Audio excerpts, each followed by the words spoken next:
What is going on, guys? Hope you guys are doing well. Back on Battlefield 5 today, sharing you guys some more gameplay from the big alpha testing we got to experience not too long ago. In this video, I want to share with you guys some Churchill Crocodile tank gameplay. This is one of the two call-ins that we were able to bring into the battlefield.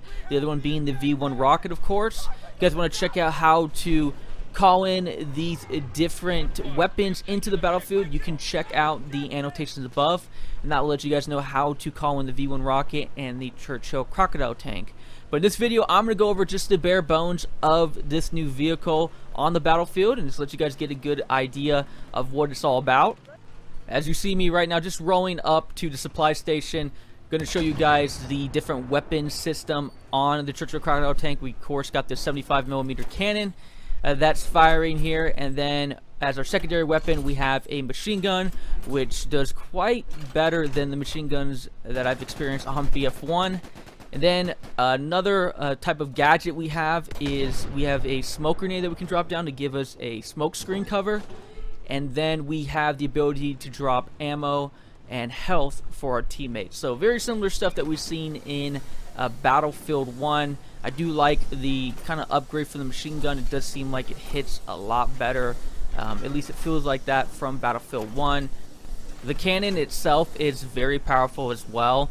So those are a few things that I feel like is, I don't know, kind of feels like a buff for the tank gameplay at least. But everything else from there is a little bit of a grind. Of course, we have the attrition theme that is coming to the vehicle gameplay as well. So you only have a limited amount of ammo that you can fire. Alongside, if you get too low with health, you won't be able to repair yourself back up to 100 HP. So you do have to kind of make sure that you're hopefully around a supply station like one of those, where you can then begin to resupply yourself and repair yourself. And here is probably the best like little kill streak I had using this Churchill Crocodile tank. Only got to use it a few times, but this time here kind of posted myself up and was trying to lay down fire against enemy players down below. Having a little bit of a hard time pinpointing where my shells would go. A couple times I felt like I should be hitting enemy players and getting some type of damage, but that wasn't really the case. I'm not sure if that was just the alpha testing or me missing, but I think I'll probably have to get used to that a little bit, as I'm going to switch over to my light machine gun. Put a little bit of damage on this enemy player. As you see, the light machine gun overheat, so you can't just lay down fire endlessly. You will find out that that will limit you. But I'm going to switch over here. I think I'm going to get a kill here in a second. When it does hit, it hits. So, you know, if you are, you know, using your aim well, you're going to do some damage with this vehicle. Definitely a solid vehicle on the battlefield. Doesn't take as much points for you to accumulate as a V1 rocket. I think it's like almost half. So you could, from how the scoring is in the alpha testing, if you do well enough, could call two of these in one game. I do see that being possible.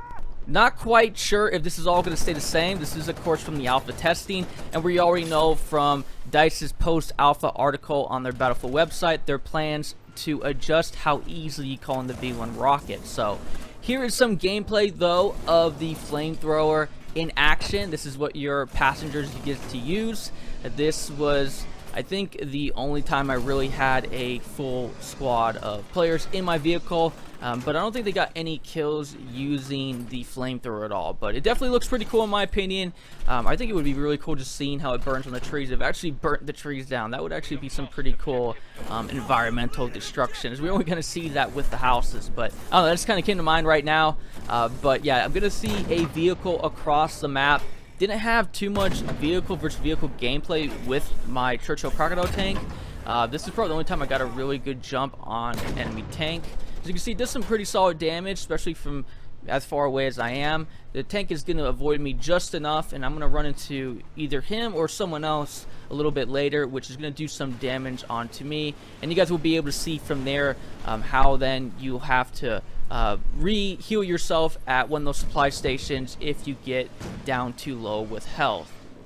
But here is that engagement against the enemy player who brought my health down pretty low. Not quite low enough to take me out, but low enough where I wasn't able to repair myself up to 100 HP. So I'm going to drop a smoke screen and get behind cover here and start to repair myself up to as much as I could. Now, in the alpha testing, there were no repair tools that your teammates could equip.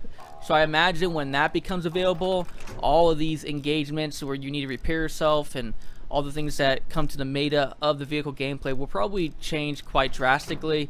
So definitely be on the lookout for that. But for the sake of the alpha, I had to go again find a supply station where there I could repair myself up to 100 HP alongside resupplying myself. So that was how it was working on the alpha testing. I'd imagine when that repair tool shows up for us on the battlefield, that a lot of this will change from there. But that was a look at the Churchill Crocodile tank for you guys. Let me know down in the comments below, what do you think about this squad reinforcement call-in? Is this something worth calling in on the battlefield? Might not look as exciting as the V1 rocket, but it's less points and it will do damage for you on the battlefield. So definitely a pretty interesting call-in in my opinion. We'll be on the lookout for any more of these to show up on the battlefield, as we only got a chance to try out 2 of them in the alpha testing mode, and we already know from the article DICE posted on their Battlefield website about there being more call-ins coming out for us in the future. So definitely hyped to see what will show up for us on the battlefield. But that is it for you guys today. Again, I always appreciate you guys being here. I am Livin'. I'll catch you guys again later.